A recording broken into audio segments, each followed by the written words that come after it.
রাসূলুল্লাহ সাল্লাল্লাহু আলাইহি ওয়াসাল্লাম আমাদের দ্বীনি বোনদের জন্য জান্নাতে যাওয়ার একটা ফর্মুলা বলে দিয়েছেন। আমি কি বলবো সেটা?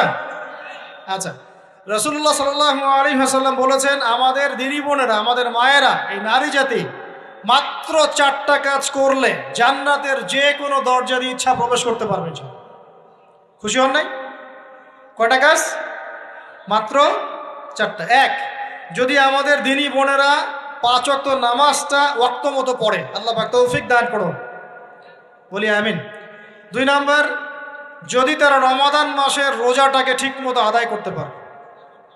1 নাম্বার 5 ওয়াক্ত নামাজ ঠিকঠাক আদায় করা। 2 নাম্বার রমজান মাসে সওম রাখা।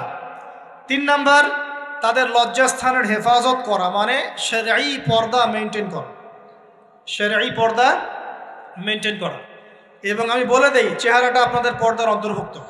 এটা নিয়ে অনেক বাকবিতণ্ডা হয় না সমাজে, চেহারা দেখানো যাবে কি যাবে না ইত্যাদি। চেহারা আপনার পর্দার অন্তর্ভুক্ত বিষয়, ফুল স্টপ। এর উপরে ফতোয়া অনেকভাবে দিচ্ছে, কিন্তু বরেণ্য ওলামায়ে কেরামের কিতাবগুলো ঘাটাঘাটি করেন, তাদের ফতোয়া হচ্ছে চেহারা আপনার পর্দার অন্তর্ভুক্ত বিষয়, চেহারা ঢেকে রাখবেন, আল্লাহ পাক তৌফিক দান করুন। চোখ থাকবে খোলা, ঠিক আছে। 4 নাম্বার, স্বামীর আনুগত্য করতে হবে। স্বামীর আনুগত্য, এই যে আনুগত্য শব্দ শুনলেই মানুষের একটা মানে নেগেটিভ ধারণা তৈরি হতে পারে। স্বামীর আনুগত্য মানে কি আমি তার দাসত্ব করব? আনুগত্য মানে, প্রিয় দিনী বোন, আনুগত্য মানে দাসত্ব নয়।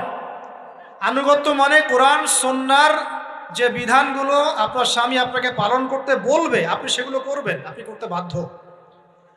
কিন্তু স্বামী যদি কোরআন সুন্নাহর বাইরে কিছু করতে বলে, সেটা মানতে আপনি বাধ্য নন। স্বামী যদি আপনাকে বলে যে সুদ খাও, এই যে সুদী এনজিওতে আসো, নাম লেখাও।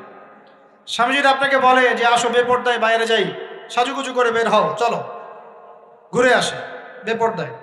স্বামী যদি বলে দেবরকে একটু খাবারটা দিয়ে আসো, আমার অফিসের কলিগ আসছে, খাবার পরিবেশন করো, আসো ডাইনিংয়ে আসো, এই যে হারাম কাজ, বেপর্দার আদেশ করছে, সুদের আদেশ করছে, আপনি সেগুলো পালন করবেন না।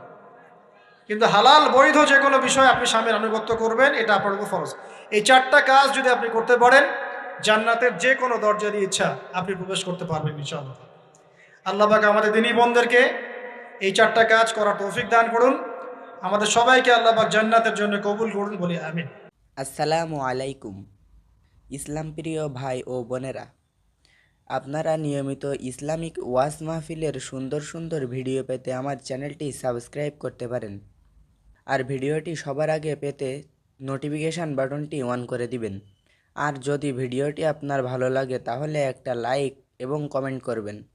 আর পারলে আপনার প্রিয় বন্ধুকেও শেয়ার করবেন।